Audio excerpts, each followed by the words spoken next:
Saturday the 26th of June, it's live Rumble 2. It's the best in white collar boxing, and it's coming at you live and exclusive on the KO Cup and Seconds Out. We are live from 6:45.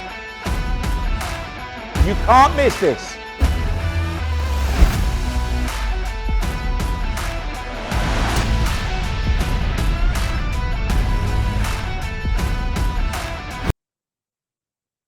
Okay, Peter, so I just wanted to talk about the fight that happened a few hours ago, the match between Logan Paul and Floyd Mayweather. Obviously, you know, an interesting bout in Miami. I just want to talk about what that means for boxing, how it all played out. So going into this fight, obviously we had Logan Paul, he's 26 years old. He's a YouTuber with millions and millions of followers, a big influencer. And, coming into this fight, he weighed 189 pounds at the weigh-in. He was very cut. He obviously rehydrated after the fight. You could see when he came into the ring, the six-pack had kind of gone, which is always a bit of a giveaway for the rehydration. He did say there was a clause in the fight that if he weighed anything over 190 pounds, there was a big forfeit for each pound that he weighed over. So he weighed in 189.5, came into the ring at 207 pounds. And was plainly, the much bigger man. Floyd Mayweather weighed in at 155 pounds. Floyd is 44 years old now and fought 155 pounds. Interestingly enough, in boxing weights, 155 pounds puts him in the middleweight division. The light middleweight division goes up to 154. Logan Paul would have been in the cruiserweight division, but really, you had a cruiserweight against a light middleweight, and you could see from the size of their frames. And obviously, Paul at 26 and Floyd at 44. But the major discrepancy in this, the major thing going into the fight, is obviously Floyd had that stellar career, 50-0, multiple world championships across 5 different weights, professional for 25 years. Kind of born into the sport, ingrained in the sport, and really, kind of worked boxing out. An incredible boxer, didn't really take any punishment. And at the top of the sport for an amazing number of years.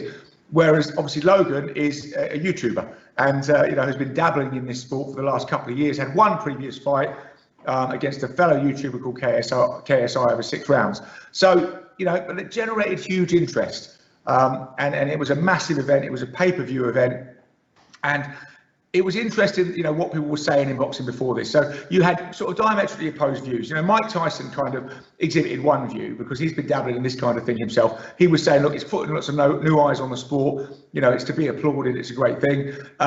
And then you've got other people like Ricky Hatton who was saying this is absolutely diabolical. It's an insult to the sport. It's an insult to professionals. And Ricky was saying, look at how I campaigned to get a shot at Floyd Mayweather. Beat all these major top contenders, won all these world titles, finally got my shot. And this guy has got, so many million followers on YouTube, so he gets a shot at Floyd Mayweather. And so, that was how it was broken down between these two opposing camps. Personally, I think boxing has always been this strange hybrid of show business and sport. It always has been. Even if we look at Ricky, who could undoubtedly fight, unbelievably so, but his career was kind of turbocharged by his personality. Because people related to his personality, people saw him going to the nightclubs and putting on weight between fights, being a real man of the people, and then training, getting down and putting on these great displays in the ring. Now, without that persona, I don't think Ricky Hatton would have been so big, even with the immeasurable skill that he had. So, I've got some sympathy with the showbiz type of thing. It's almost like, really, we need a new label for this. A bit like, obviously being in this business, I go back, 25 years. You remember when the label white collar boxing came out as a sort of prefix to boxing to explain that it was white collar workers, it was office workers having a little dabble and having a bit of fun, with the concept and the sport of boxing. And now we need something like Showbiz Boxing to explain what these bouts are, so that people don't get confused. But either way, this was a huge event. Coming into it, obviously the interest was, the general consensus with Floyd Mayweather would toy with Logan Paul and get him out of there whenever he wanted. But coming into the bout, the one thing is you can say about this, which makes it slightly interesting. These guys, Logan Paul, has huge resources. So even though they've been dabbling in the sport for a couple of years, they can obviously train like full-on professionals. They can employ the best coaches, the best nutritionists, the best chefs, the best, all this type of thing, bring in the best sparring to try and bring them on. So that kind of, in a way, makes it a bit interesting. So this event was set in Miami, and 30,000 people in attendance. And like I say, it was a huge event. And digressing slightly, I'd just like to say, when we talk about the purity of boxing, the wonderful competition of boxing and all that sort of stuff, it does contrast a lot with Josh Taylor against Ramirez 2 weeks ago. Because to me, that was the best that boxing can serve up in terms of competition, in terms of, live opponents who beat everyone else, who are in their prime and everything else. And this is a kind of strange anomaly at the other end of the scale. But, we have to contrast it and say, Taylor Ramirez wasn't on pay-per-view in the UK. I know this has been gone over, but the promotion didn't seem that great. It didn't get great viewing figures compared to this Showbiz Boxing event that was on, Sky pay-per-view in the UK. It was $16.95 in the UK, but around the world on its major distributor, it was $49.99, and it got massive views and has done massive business in the States. So, again, this is the show business with blood thing, and that Mayweather is such an expert at tapping into, and obviously Logan Paul is as well. That's his real sort of raison d'etre almost, to garner this attention and get these views, and it succeeded. And so we come down to the actual fight, as it were. I mean, it was billed as an exhibition, but it was over 8 rounds. And I think you've got to say, going 8 rounds in a boxing ring is no mean feat. It's a very difficult thing to do. It's a very hard thing to do. Anybody who's tried and tested the sport will realise that. I mean, most professionals with a decent amateur background behind them come out and start off in the 4-3s distance, and then go to 6-3s, then 8-3s, finally building up to 12-3s. So to jump straight in at 8-3s, it's quite something. And obviously the thing is, jumping in with a campaigner as experienced as Mayweather, even with the age and weight and reach advantage, boxers like that make you tired because they make you think so much all the time when you're moving. They're doing things you haven't seen before, however much you've trained. And there's always an old adage in boxing, sparring ain't fighting. So even if you brought in all these sparring partners and you're doing 8 rounds in the gym and all this sort of stuff, it's not fighting. So, Logan Paul had not been tempered in the fire at all, like Mayweather had.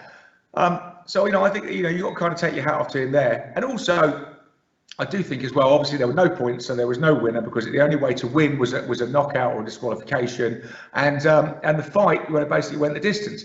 Mayweather started off a bit conservatively in the first round, just making Paul miss. And, later on, he sort of stepped it up really from the 3rd round a bit as Logan started to visibly tire. With the sort of thinking and the pace of the fight.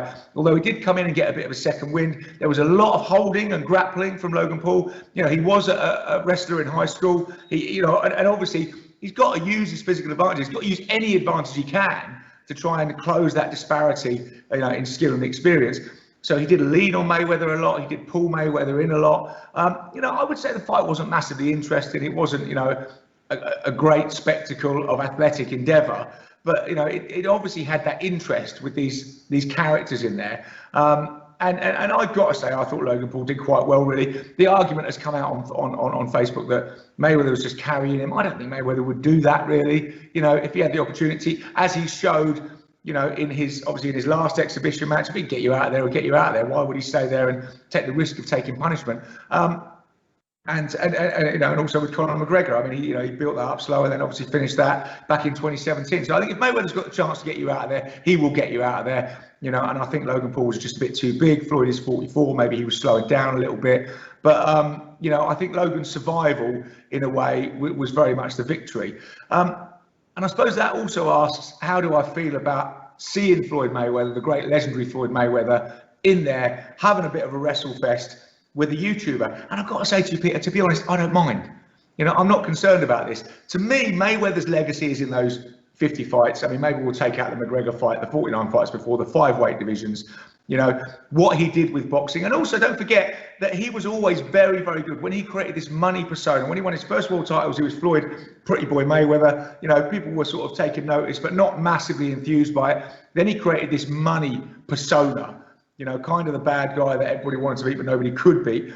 And that's how he made these millions and millions of dollars, and people were watching these fights, which, to be fair, unless you were a boxing purist, often weren't that interesting. He was a safety first fighter, Floyd, defensively very cute, didn't get hit a lot, but he made so much money through this by linking the show business element of boxing with his skill. But Floyd is 44, and to me, he's done his thing. He's had that career. This is separate. This is nothing to do with it. This is his retirement phase. And to be honest with you, I would rather see Floyd Mayweather in these type of fights where he's not real danger of taking punishment. You know, you've got to look at the other side of the coin and what we would consider a more noble pursuit, maybe, you know, that Manny Pacquiao is doing. Now in his early 40s, now scheduled, I think, 21st of August to fight Errol Spence Jr., you know, a real live fighter in his 20s. And I'm a bit worried about that. You know, I mean, I know Pacquiao's great and he will hopefully get away with it and, you know, he's exceptional and all that sort of thing.